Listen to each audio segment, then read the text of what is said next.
ना सरकार जो पदक्षेप नहीं छात्र छात्री सर्वांगीन विकास ताहा प्रकृत में स्वागत योग्य पदक्षेप। तेणु आज जो कार्यक्रम ये अनुष्ठान है ताकू आम स्वागत करुँ जड़े अभिभावक भाव जड़े शिक्षक भाव में जड़े आलोचक भाव में मुझे कहबी यह एक उत्तम कार्यक्रम और यह द्वारा जो शिथिल पड़ जाऊँगी खाली पाठ पढ़ुं पे अधिक किसी करूँ अन्य एक्टिविटीज निजर सक्रिय भूमिका रोन ताहा वास्तविक ये भूमिका बढ़ी सक्रिय भूमिका बढ़ी एवं अनुष्ठान जो पदक्षेप अनुष्ठान जो भाव में प्रोत्साहित करुच्ची सबू शिक्षक शिक्षयित्री जो भाव से भाग नहीं कि पिला जो भाव गढ़ुंट और ये कार्यक्रम जो प्रस्तुत करुँचा प्रशंसा योग्य। जे कौन सी भाषा बढ़ापी हेले केवल व्यवहार सीमित रही हम ना तेणु ताकू जदि आम बढ़ावा चाहिए तार विभिन्न प्रकार स्तर देकी जीवाक पड़ो और से ही उच्च स्थान पर्यंत पहुँचापी विश्व में आम भाषार गुरुत्व बढ़ावाई भाषा को एक गुरुत्वपूर्ण आम भाषा जे केते उन्नत आउ समृद्ध एक कथा जदि जनवाई आम चाहूचे ये जो पदक्षेप गुड़िक दि जाऊँगी जो कार्यक्रम गुड़िक हो वास्तविक सठिक कार्यक्रम हो मोर बोध हो। मुझे सार अनुरोध क्रमे नीलकंठ नोडाल प्राइमरी स्कूल को सार जो आमर आज साहित्य संस्कृति भाषा सम्मेलन होता बहुत उच्चकोटर होता जहाँद्वारा कि पिलामाने जीवन में ये भाषा उपर अधिक ज्ञान लाभ करेंगे। सार भी बहुत सुंदर भाव पिलामान द्वारा सुंदर सुंदर मैगजीन चित्र काव्य कविता सब लिखी जहाँकि बहुत उच्चकोटर आ बहुत सुंदर आ सरकार ये जो कार्यक्रमटी ताहा बहुत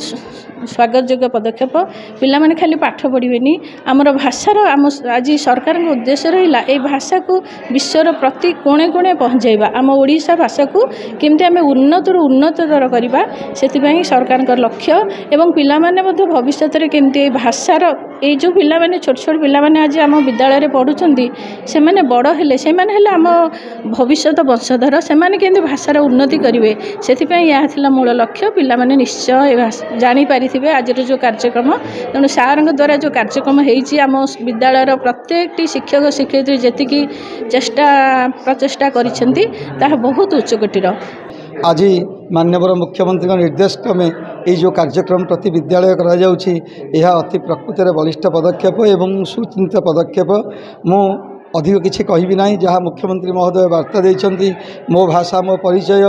आम भाषा आम भविष्य तेणु मु समस्त जनसाधारण को समस्त ओडिया भाई भौणी मानू निवेदन ओडिया भितर इंग्राजी हिंदी इत्यादि लगातु ना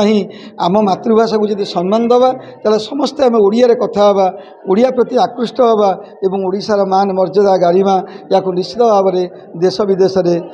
परिचित करवा एवं आमे श्रेष्ठ हवा आमे निश्चित भाव में श्रेष्ठ हवा। जय जगन्नाथ जय जगन्नाथ। आम ओडिया भाषार प्रथम प्रतीक जय जगन्नाथ जहाँकि सारा पृथ्वी रे आम राज्य आम ओडिशा को ना रखिंट जगन्नाथ जो आमर प्रतीक से तेणु आम आज कार्यक्रम में कौन करे ना मुख्यमंत्री गोटे वार्ता अच्छी जे मातृभाषा ही भविष्य तेणु आम से वार्ता को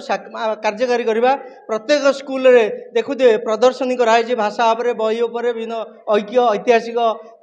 कार्यकलाप नि